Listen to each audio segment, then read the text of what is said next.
folks. We're going to get started in like 5 seconds.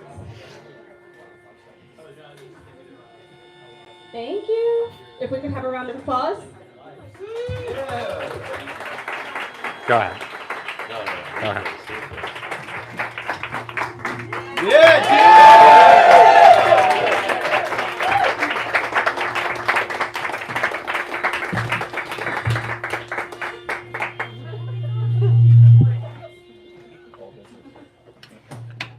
Some houses were clearly empty, their lights out and their driveways bare. They knocked anyway, just to cross them off the list. At one, their knock brought what sounded like an entire flock of wild birds to the door, screeching and flapping, and they bolted. At other houses, the lights were on, but no one was home, or at least no one willing to talk to them. Sometimes they saw a cracked blind or heard the TV inside. At one house, as they stood shivering at the door, Mark and Ryan identified the specific program the people inside were watching as Who's the Boss? Mark was indefatigably cheerful, Ryan observed. At every house where a resident did answer, he launched into his pitch with brio. He complimented housewives on their hair, beamed at screaming kids like a politician. At a house sporting an American flag, he delivered an aria about the First Amendment. Without evidence, he told another guy wearing a Marquette University sweatshirt that the commemorative plate he might earn by getting a one-year subscription honored the anniversary of that school's basketball championship. That guy came closest to actually buying a subscription, but balked when he asked what the plate looked like, and Mark turned to Ryan, expectantly, as if Ryan somehow knew, as if Ryan somehow was carrying an object that didn't, as far as he knew, actually exist. The man told him he'd think about it. "Ah, man, we almost had that one," Mark said as they opened the gate and trudged down the sidewalk. "Was I supposed to say something specific?" Ryan asked. "Beats me," Mark said. "I was hoping you remembered the names of some of the guys on that team." Ryan, for whom sports had always made interactions with other boys a misery, who would rather read a book than pick up a ball, who was deeply grateful that in middle school recess was finally eliminated from the school day, who suffered stomach aches in gym class so frequently that his teacher had taken to just letting him sit in the bleachers, whose father had long since given up trying to get him to shoot some hoops or have a catch, did not remember the names of the guys on the team. Mark, though, didn't seem mad.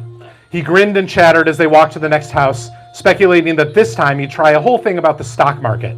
"My dad always looks at the stock prices in the business section," he said. "I bet that'll work." Ryan wished he could share Mark's confidence. He was cold and hungry and discouraged by all the rejection. He could feel the warmth coming out of the houses when prospects opened the door, had once even smelled delicious cooking smells, but the doors always closed, and he should have brought a snack. But he liked Mark. He liked that Mark never said anything about Ryan's height or weight, or seemed to have any interest in making fun of him at all. He liked Mark's smile, and the brief moments when it vanished from his face and he became serious, but it was always hiding in there, somewhere. And he liked that despite Ryan mostly never having any clever things to say, Mark kept including him in his sales pitches, tossing him prompts. "Ryan, why don't you tell this beautiful lady how much a subscription costs?" And nodding encouragingly while he stumbled his way through. It was too bad Mark went to a different school, lived in a different suburb. Too bad that when the night was over, Ryan would be too shy to get his phone number and would surely never see him again. Then Ryan noticed a house on the corner that they must have missed, a squat storybook cottage nestled deep in the trees. "Oh, that must be 4601, Mark said. "Is it on the list?" Mark looked at his clipboard and blinked. "Oh, yeah, there it is. My bad." He led them across the street. In the gloom, they could see a dozen or more figures standing guard over the house. Tall ones, short ones, lumpy ones, thin ones. Ryan said, "What are all those?" "Statues," said a voice. Both boys jumped. "The witches make them." A pair of the figures at the edge of the property moved and revealed themselves as kids, standing with their hands in their pockets. "Oh man," Ryan thought, as if they needed this. The kids looked tough. One was black and one was white. The bigger kid, the white one, wore a convincing-looking leather jacket and had the hint of a mustache. The smaller one, about Ryan's height, wore a rainbow-colored vest and a White Sox hat. Here in Milwaukee, the hint of a connection to Chicago suggested you might be a very bad kid indeed. Mark was taller than Ryan, that is to say average height for a 13-year-old, but nothing about him suggested he welcomed a fight. He shoved his hands in his pockets and said, "What witches?" "You're not from around here, are you?" asked the big one. "No," said Mark. "Don't say you're from Glendale," Ryan thought. "We're from another part of town," he said. He looked at Ryan, and this time the imperative to add something was serious, and Ryan took it seriously. "We're selling newspaper subscriptions," he said, trying to make his voice as confident as possible. "Our boss drove us here." He waved in the direction he believed the van to be, hoping to convey that the boss could, at any moment, show up. "The witches live there," the smaller kid said, pointing at the little stone house in the shadow of the wood. "They make all those statues. There's 2 of them." "What do you mean they're witches?" Mark asked. Both kids shrugged in unison. "Everyone knows it," said the bigger one. "If they trap you in their house, you never come out again." "There's always dead animals," the smaller kid said. "I see those old ladies, they're like picking weeds and plants and shit, and there'll be like a dead fox right there." "One of them smokes a pipe," added the bigger kid. "Have you ever seen them like stirring a cauldron?" Mark asked. Ryan felt himself smile, though he tried to hide it. "Yeah, do they fly around on broomsticks?" he said. "Do they wear pointy hats?" The kid in the leather jacket took one step closer to them, just to remind them how big he was. "That's funny," he said. "You guys are funny." "No, they don't fly on no broomsticks," the smaller kid said. "Don't be stupid." "They drive a pickup truck," said the bigger kid. "But look at those statues." Mark and Ryan looked. The yard was crowded with them. A trio of small, ghostly shapes carved from wood gathered in a triangle. Their tiny black eyes looked out at the world. 2 creatures with snakes for hair sat on a cement bench, as if waiting for the bus. Closest to them was a stone dinosaur, taller than any of the kids, blue-painted rocks for eyes, leaning forward to menace the sidewalk, its mouth frozen in a roar. The big kid opened his mouth wide in imitation. "Ah!" he said. His teeth were covered in braces. "You gonna sell them a magazine subscription?" the shorter kid asked. "It's the newspaper," Mark said. "Well, that's gonna be death of a salesman then, boy," the kid said, and he and the bigger kid slapped 5. Ryan did not at all want to walk through those statues with their blank, staring eyes. He didn't want to knock on the door and meet the old women who made them, who plucked weeds from corpses, who lived in a house overgrown by vines and covered in dead leaves and dirty snow. But Mark rolled his eyes at the other boys and said, "They're being gay," and then turned to Ryan and beckoned him forward. "Come on, Ryan." Ryan couldn't help admiring Mark's bravery, even as he heard the word he used, a word that had always, in his experience, preceded some other, even worse taunt. But he followed him to the house's front walk, which was flanked by 2 huge heads like those statues on Easter Island. Behind him, the boys chuckled and muddled to each other. Somewhere in the distance, a group of dogs howled. "I bet those old ladies need newspaper for, like, paper mache or whatever," Ryan suggested. "Yeah," Mark said. They took a few steps up the walk, and then Mark turned back to the kids. "If these ladies are so scary," he called, "why are you here?" The boys stared at them for a long moment. Finally, the taller one spoke. "We were waiting for you," he said.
The house, on a corner lot, was set much farther back than the others on the block, and the path wound its way through the yard. Even as they walked toward it, the little house seemed to recede into the dark trees, its porch light nearly dancing in the gloom. The statues seemed to be following him with their eyes, so Ryan tried to narrow his focus to Mark in front of him, the house in front of Mark. The house. It was one story plus an attic, and it was covered in creatures. The front porch roof sported a bright red fish skeleton, maybe meant to be a whale, it was so big. Holding up the screen porch were 2 wooden columns. Carved into each were snakes and centipedes, making their way up the smooth surface of the relief. There was a big picture window to the left of the door.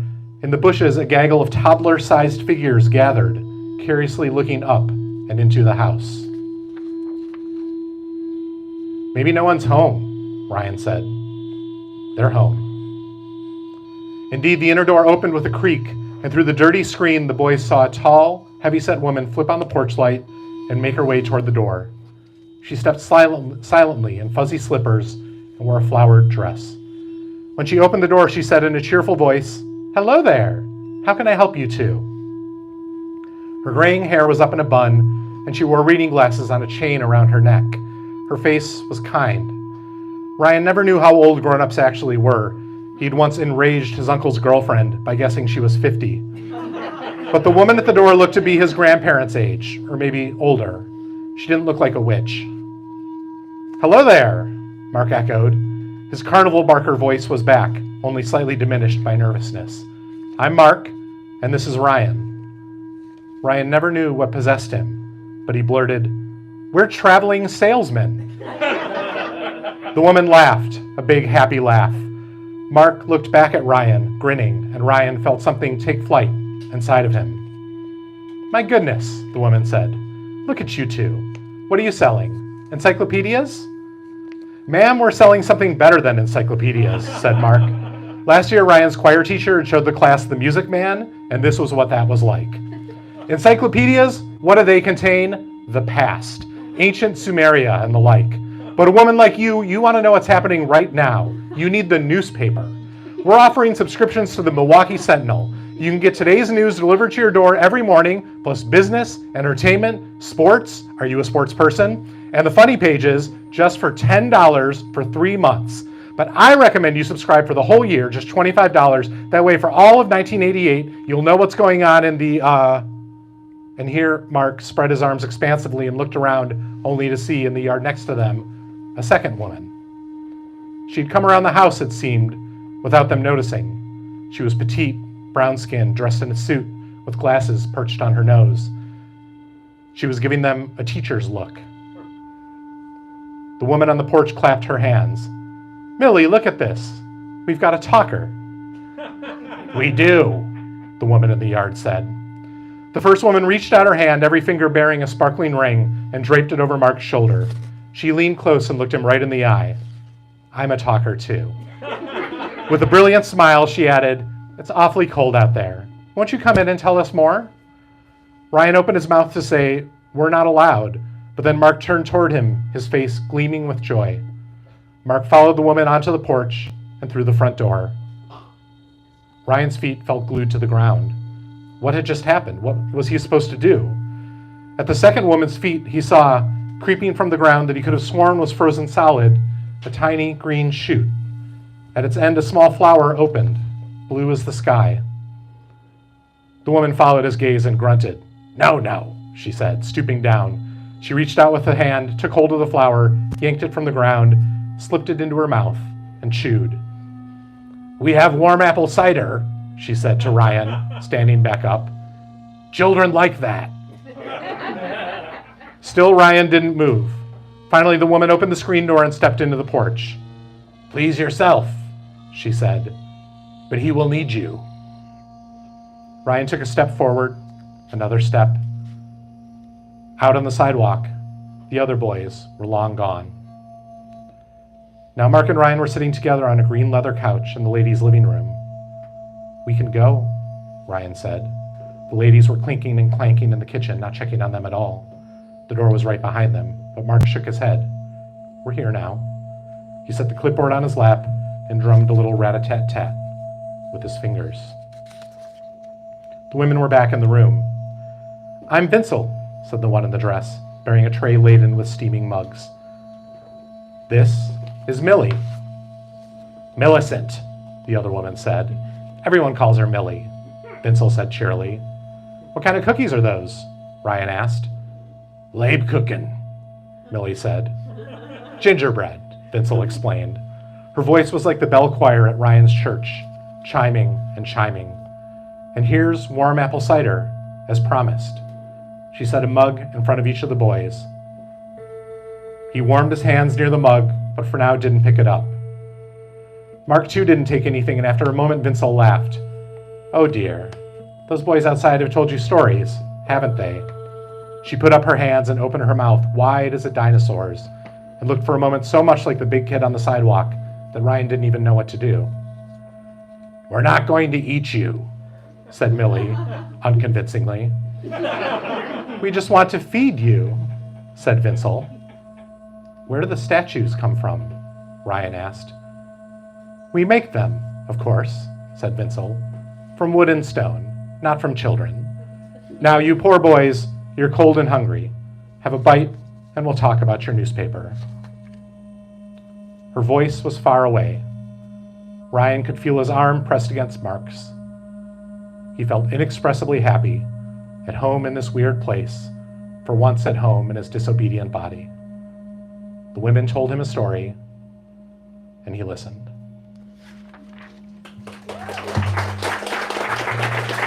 Thanks, everyone. Paul Chouette, give it up.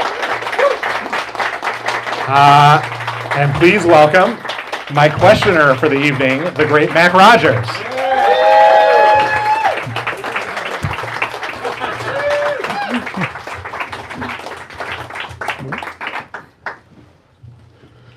Hello. Hey, Nice to see you. what's up? Well, How's Sandy? Things good? yeah. Yeah, everything all right at home? Everything's fine. I'm a little grumpy. I think I'm a little, I guess perhaps a little puzzled by your choice of excerpt that you read just now, because I felt certain that you were going to read a different excerpt. An earlier excerpt from the Kevin chapter regarding an incident. Are there any folks here who've read the book already? Okay, I see that we have a few folks who may know what I'm referencing, an incident, a rather remarkably captured incident that takes place in a bathroom. Oh, yeah. And the one that I bathroom. had to really salute the fact that your imagination has such reach and breadth that you could invent something like that. Invent out of whole cloth. Out of whole flannel. Yeah. Thank you. And so I was forced to ask if there were any sort of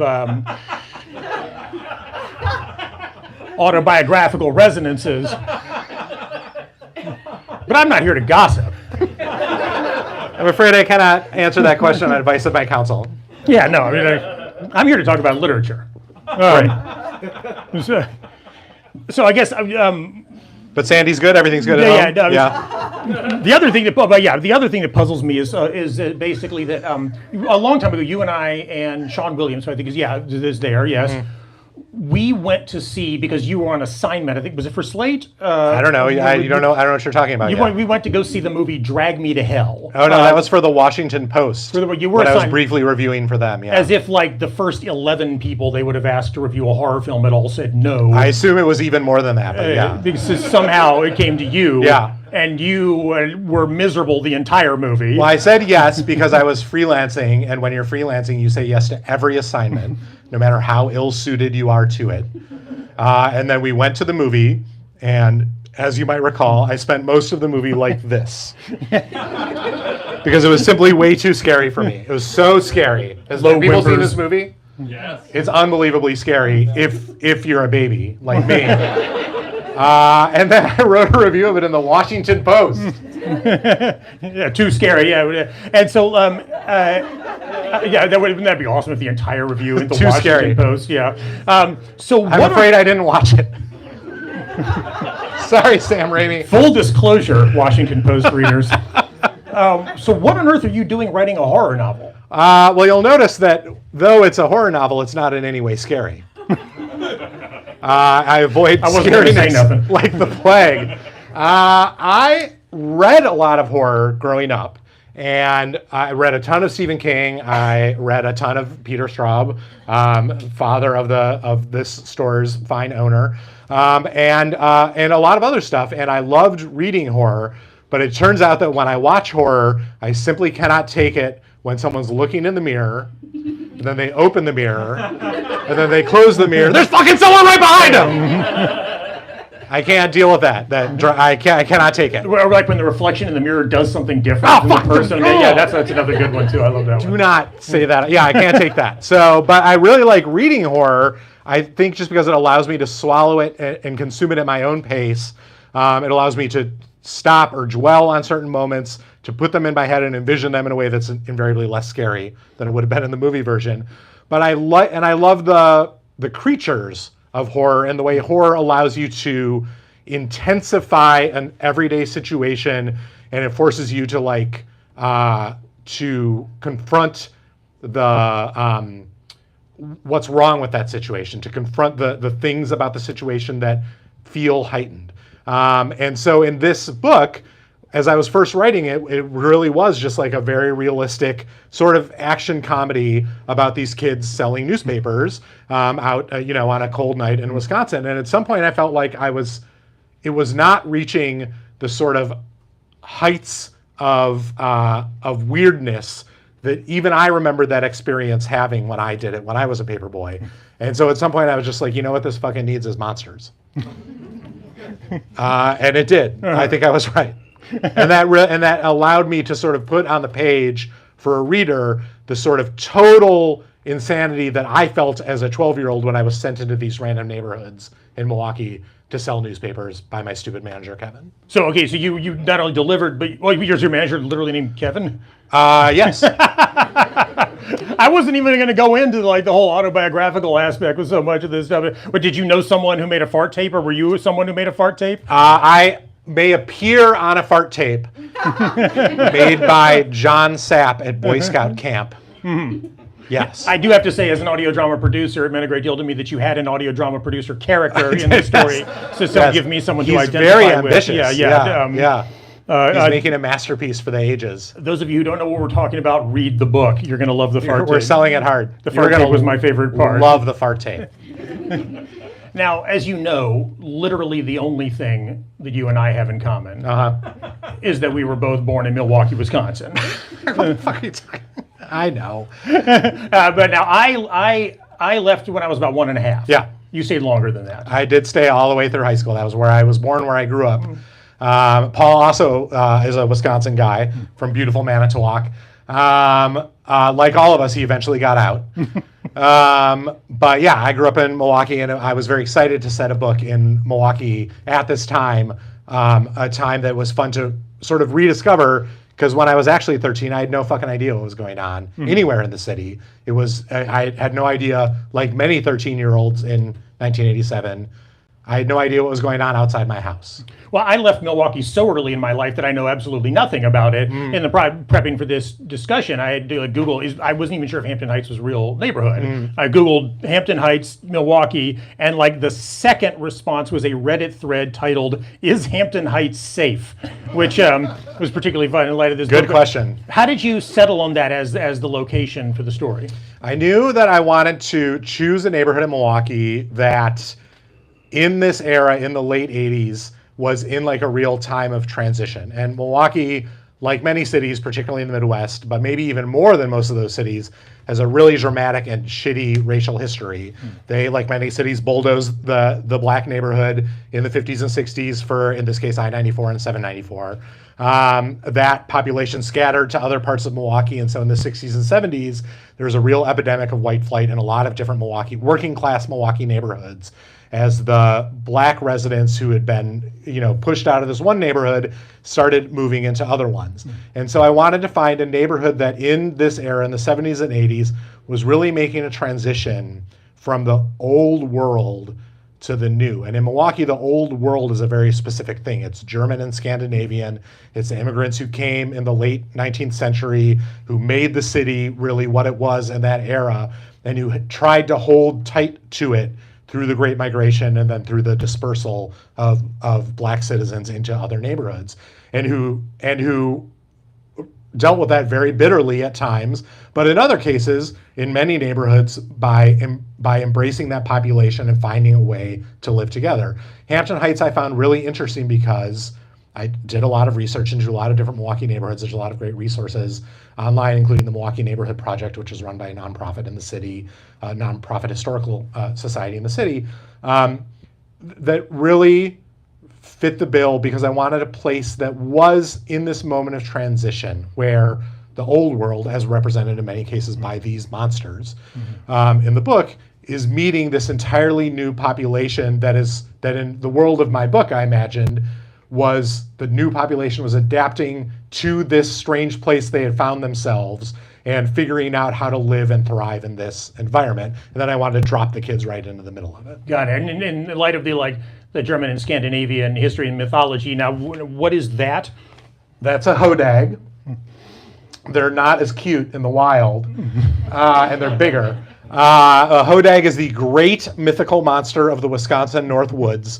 I'm sure that when I was on that camping trip and we weren't farting into microphones, we were telling hodag stories, but it is mythologically, it is made from the bones of oxen who were worked to death by Scandinavian farmers. Then their bodies were burned. Then the bones turned into hodags, creatures of flame and garbage, who then stalk the woods and eat everyone they find. Okay. It turns out there's also one in Hampton Heights. Okay, got you.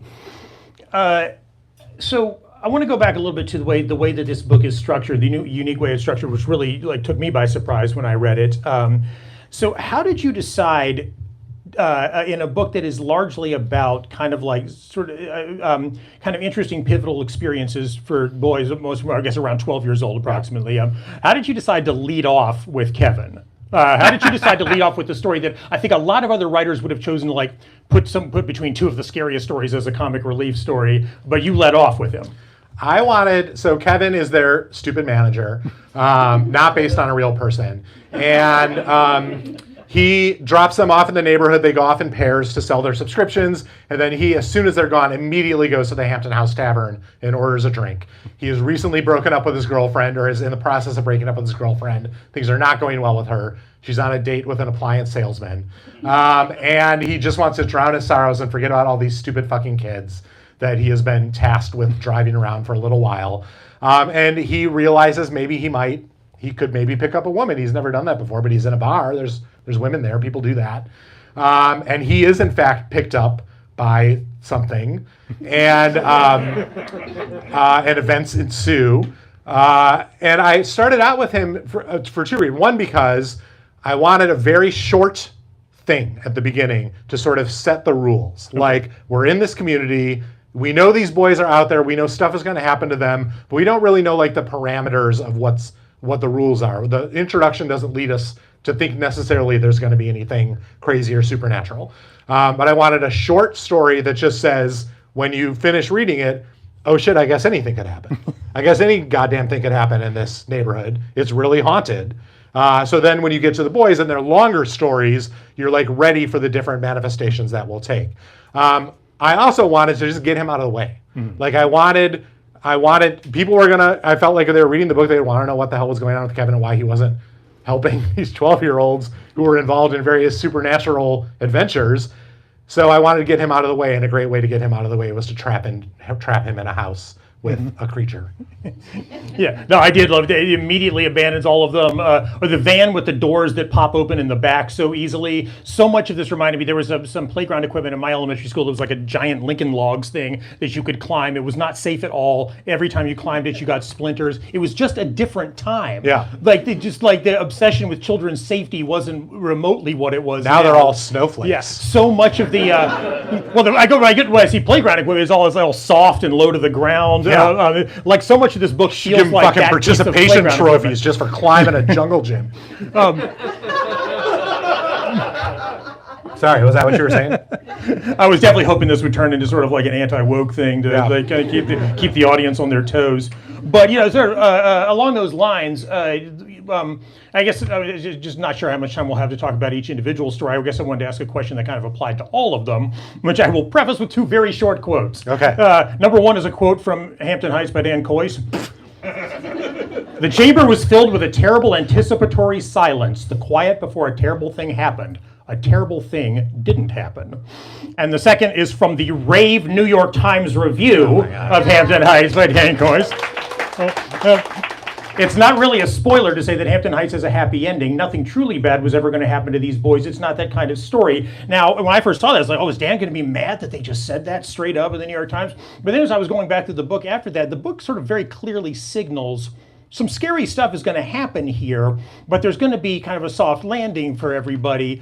And so it doesn't even seem like you're hiding that, like that's a key part of the way that the story is structured. Talk a little bit about your decision to have these, to kind of go against the horror grain and have, like in any horror anthology, you wouldn't expect like all of them, literally survive. Yeah. And so in this case, they do. So talk a little bit more about your thinking along those lines. As is the case with many, although I'm sure not all parents, I have basically found myself 100% incapable of reading a book in which a child is put in peril or might die. I simply can't take it. I believe there should be federal legislation that you have to put a sticker on the front of a book where a kid dies that says the kid dies in this book. I'm generally a small government guy, but in this case, I think it's warranted. And so like the part of it was that I just I don't have an interest in reading or writing a story in which a kid actually dies at some point. Those stories are valuable, and many people, maybe even in this room, have written them, but that I did not want to write that now. But also, I just wanted to create this kind of world where what was happening to the boys wasn't that, and what was happening to us as we read it wasn't that we were scared for them, but that we were interested in what was happening in them and we were rooting for them to figure it out. Mm-hmm. Like I didn't want us to be, and in horror stories, to some extent, if you really love horror stories, you're sort of waiting for and hoping for the really bad shit to happen, right? You really want, how is the author gonna make this even worse? Mm. And I really wanted the focus in this to be not how am I gonna make it even worse for them, but how are they gonna crack it, figure it out, and become the people that I want them to become. And so it seemed to me like a book where when you're reading it, you're not thinking in the back of your head, well, there's about to be a scene where someone's head gets sliced off. But instead you're thinking, oh, fuck, how are they going to get out of this one? That seemed more fun to me. You know what? Because each individual story has its own metaphorical resonances, and each individual child's journey has its own metaphorical resonances, but sort of the one that I thought kind of like umbrella applied to all of them was this really felt like a book about your first major scrape. A scrape is a different thing than because there's a lot of books about that tragedy when you were a child that marks you forever. But right. What happens to 90-95% of kids is there's that scrape that leaves you things could have gone worse, but they kind of turned out okay, and it just slightly dents you and makes you slightly less of a dumbass afterwards. Yeah, it feels like a story about 4 scrapes, and then though it's arguable whether Kevin becomes less of a dumbass afterwards. But maybe. But yes, I think a scrape is a great way to think about these. Now the scrapes are bigger, wilder, and crazier than any scrape I ever got in. Was one of the things that's fun about them. But I also had experiences like this where in the middle of it, I was like, I'm going to be in so much trouble. Or whatever, or the police are gonna arrest me, and my parents are gonna disown me, or I'm gonna break a leg, or this guy, in the worst version of it, oh, this crazy guy's gonna kill me. But then it turned out that never happened. Right. I was okay. I made it through, and arguably, I was less of a dumbass afterwards. and their parents are absent, of course, by necessity, absent for all these adventures. But it's a thing where, as kids get more and more independence. It's the perfect amount of independence for this story. These are 12-year-olds in 1987, right? Yeah. Okay, yeah. So you have to adjust a little bit, but they have a certain amount of freedom, not total freedom. And different kids have different amounts of parental influence, but they have a certain amount of free time. And it's the thing you just sort of have to budget as a parent. They're going to go out and do hopefully just some mildly stupid stuff, right? Run into some mildly disagreeable people, and it's like a little dose of learning about life that you then go later on. And and that happens so often, and it's so hard to write literature about, because it's so much easier to write literature about the awful tragedy. And I just really admire how you found like such a beautiful and at many moments genuinely scary way of writing about this particular thing that's much more common than the life-altering tragedy. And I do think, and it's like, whatever, people definitely complain that kids never get out and get in trouble these days, but I don't actually find that to be the case. I do think that even my kids who I think are very sheltered, I have really sheltered them, do get out and get into trouble that, God bless America, I never know about. One other element, sort of along the lines of parents and children, this is sort of a stylistic thing that I noticed throughout the book, is that it sort of seems to kind of the prose kind of seems to have a double consciousness as you go along. It's very close to the boys. It's very close to their perspective. It's like conversations like, oh man, you're so unlucky that your parents make you home cooked meals with bean sprouts. You're so lucky that your parents bring home McDonald's several days a week. Like that's relatable. Like, within their, but sometimes it'll just sort of seem to gently zoom out and kind of remind you where these boys are, number one, in the span of their own lives. There'll be a little mention of something that's going to happen far in the future. There's a mention of them reconnecting later on social media. There's a mention of like what happens with Mark and Ryan's lives later. And sometimes it zooms out even further, as during the Nishu and Al adventure, when they're the part that's like most straight up Goonies, but is still really sad and reflective. But they're crawling around underground, and they pass like, I guess, the stream of water that like goes all the way back to like primordial era. There's a feeling as if the prose is sort of like kind of gently moving in close to the kids, gently like and then sometimes drifts away from them deliberately so to kind of see them in a more global way. It's like fairy tale writing. Like, one thing I really like about fairy tales is that they're within the characters, but they also encompass the entire magical and moral universe of the tale. And so I wanted the narrator of this book to really know and think and be tight in with these kids, but to also know everything else. To know everything else that's going on, what's going on with all the monsters, to pick and choose what they tell us, but to also tell us things at times that are going to make us feel a little bit better about stuff. To tell us about these kids' futures, about how deep the roots go. Like that, I found that very fun writing. We've been told to take some audience questions. Oh, my bad. I'm glad you were watching. I didn't even. Yeah. Okay, who has questions?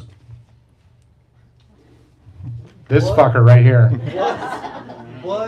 Did you receive any sponsorship or endorsement deals from Burger King? The question is, did Dan receive any endorsement deals from Burger King, which is sort of like Valhalla or El Dorado to the kids, the quest, the place that they've been promised they'll get to go after they sell subscriptions to the newspapers, and the story does conclude with a triumphant arrival at Burger King. So admit it. No.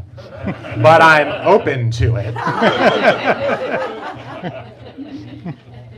Yeah, the movie is definitely going to have to be. The movie, it's going to end up being like Whataburger. Yeah. Who else? Yes, the young lady in the front. Thank you. I know that you just gave. I know you just answered the question about why the horror isn't so horrific, but I feel like now across both of your novels, you are very concerned with the reader not feeling any anguish and signaling that and even talking openly about it. I want to know, do you hate feeling anguish when you read?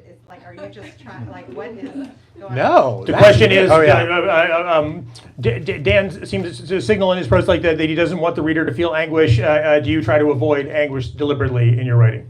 In my reading was the question. Excuse me. And no, I don't. I love books that like tear me apart and put me back together. I love crying when I read books. For some reason, something about sitting with a thing for years instead of reading it in a day or two makes me just totally unwilling to like put myself through that. And maybe it's just a function. The two novels have been written basically over the last 9 years, and that was a period of a lot of personal drama and change, and my kids, going from small children to big children, and I just felt like I had enough anguish in my life. Also, there was a pandemic and Trump, etc. And maybe like at some future point in my life when everything feels more settled, I'll be like, now I want to write a novel that just fucks people up. But maybe I won't. I don't know. Like it has like no appeal for me when I'm writing, for sure. I never want to go in that direction, even though I know that for many writers, that is the direction of drama. That's where drama comes from, is you put your characters in the most dire circumstances and then you ratchet it up even more. And that's like not, for whatever reason, I can't bring myself to do that. I'm chicken. Yes, in the back. So if you don't like English, what is your favorite kind of horror? What kind of horror inspires you? Question is, what is Dan's favorite kind of horror? What horror inspires him? Not fucking scary horror movies. That's for sure. I mean, when I was a kid, I was reading all the stuff that everyone was reading in the 70s, 80s, and 90s. Like I read every freaking Stephen King book. Even now, I love Paul Tremblay. I love Clay Chapman. I love, I love writers who really do go to dark places. I love reading that stuff, but it also, it may be that I am reading a lot of sort of, in a lot of ways, pop horror. Like I think of someone like Grady Hendrix, where the pop sort of takes a little bit of the edge off the anguish in many cases. It's still there, like you can still feel it, but it doesn't, it isn't as confrontational as I think other horror novels or stories can be. And so, for example, I'm sure that there is horror out there, Mac, you can probably tell me, that is like just a lot grimmer and tougher and meaner, and that doesn't sort of leaven it in any way, maybe with pop or with humor or whatever. And that is not stuff that I've ever found myself drawn to. But like horror comedy, that shit rules.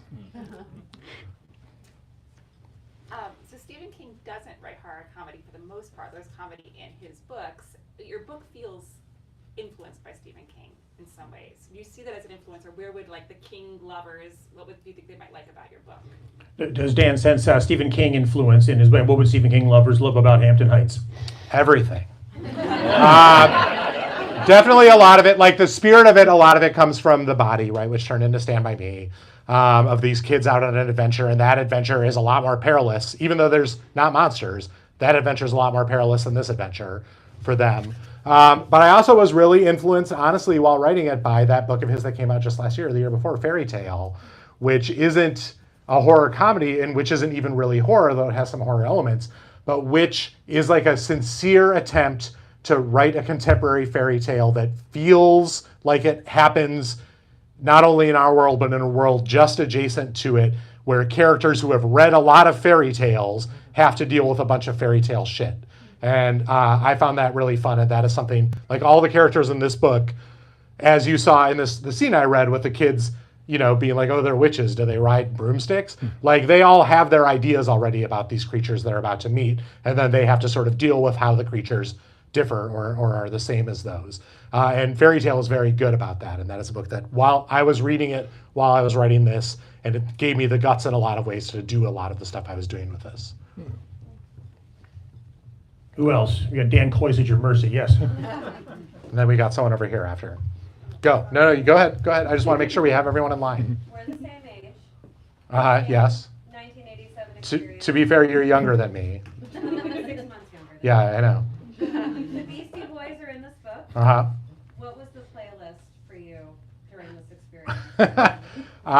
Question is, what was Dan's playlist while writing Hampton Heights?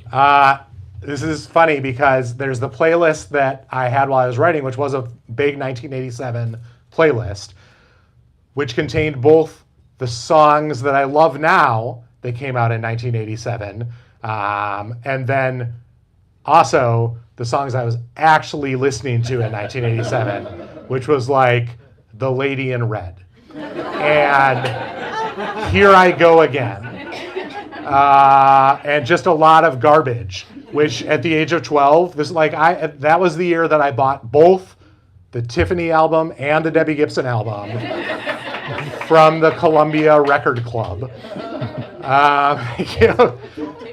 I got my 7 albums for a penny. That was before I got a CD player. And so I was listening to all that stuff, And it was fun. It was fun to like feel that difference. Like, okay, there was the stuff that was popular that I knew about, and then there's the stuff that even some of the characters in the book are listening to.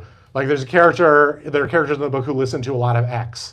I was definitely not listening to X in 1987. Only much later did I discover that particular part of the 80s. But it's fun to then have characters in the book who are way ahead of where I was when I was 12, who are like ahead of the game.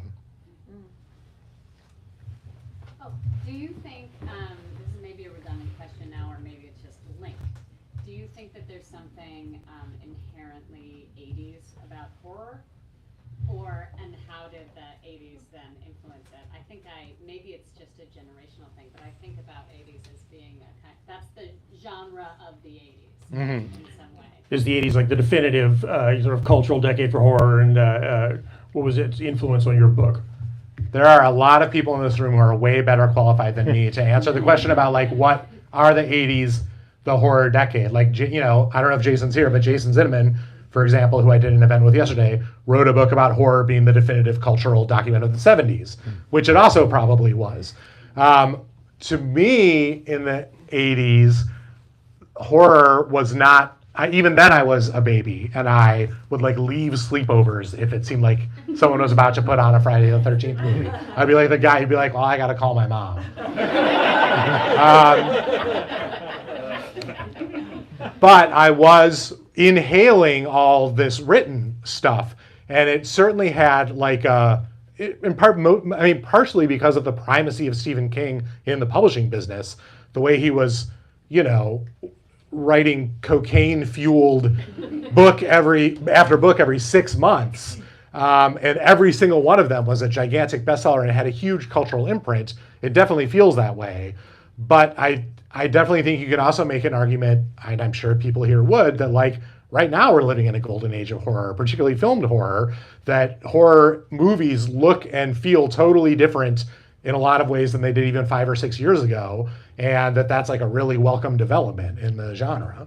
I think this book, I kind of like sort of very good-naturedly subverts kind of the definitive 80s horror. The nexus of Spielberg and King is sort of like a group of boys who are about 12 going into the unknown, and you're running and like, so you're very set up for a certain kind of adventure by the way things come together at the beginning, by the way you individually meet each of the boys leaving their house, and the thing you learn about them by how they say goodbye to their parents. Right. It turns out it's not the last time anyone ever sees them. Right, exactly. Right. You totally think, oh, okay, we're getting E.T. or we're getting Goonies or we're getting Stand By Me or something. But like you actually take it to not just one different place, like a bunch of other different places. So it is a subversion, but it's like it's a very warm-hearted subversion, a very good-natured one. Yeah, I loved all those experiences, and it was fun to like play with them and tweak them. Yes, in the back, I think we have time for one final question. Make it really, really good. My question is sort of off of what Mac was just saying, which is, you mentioned a little bit the decision to add the horror element to sort of take it to the heights of sensation that you were looking for. There's a version of this book you can imagine, because we're in the point of view of kids, right, 12-year-olds and adolescents, where the horror is sort of more suggested, like the world seems threatening to them, every shadow and every creaking door could have something. So I'm curious about that decision to sort of flip the switch and be like, no, there's going to be real monsters, it's going to be real horror, it's going to be real peril, and like for you to make that decision, and then also like, how did your editor feel about it? How did everyone down the line sort of receive that? Yeah, how did you sort of make the decision to switch it from like the implied metaphorical horror that 12-year-olds might experience the world to turn it into like actual horror? And what was it like for you to make that switch in the process? And what was it like for your collaborators? You're really good at summing up questions. Basically, I did it because when I started writing that way, it was so much fun and it really made me laugh like over and over. Each time I came up with a new real monster to put in it, I was like, oh, that's so fun. This will be so much fun to write, and then it was really fun to write. And my lovely agent who's here, my lovely editor who unfortunately couldn't be here, were very enthusiastic about that. Like I think they were surprised when it showed up on their doorsteps. But they embraced the idea that like this was a different kind of thing I could do, and that it was really fun on its own merits, and that it seemed like a fun book to try and figure out how to get out into the world. They were like very enthusiastic and supportive about it, I'm happy to say. Thanks, Mac, and thank you, everyone. Thanks, everybody.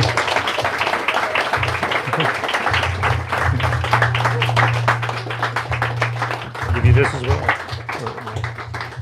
Thank you, everybody, for coming tonight. Just a few housekeeping things for the end of the night. We want to encourage those of you on the live stream to buy a copy of the book in the link in the description.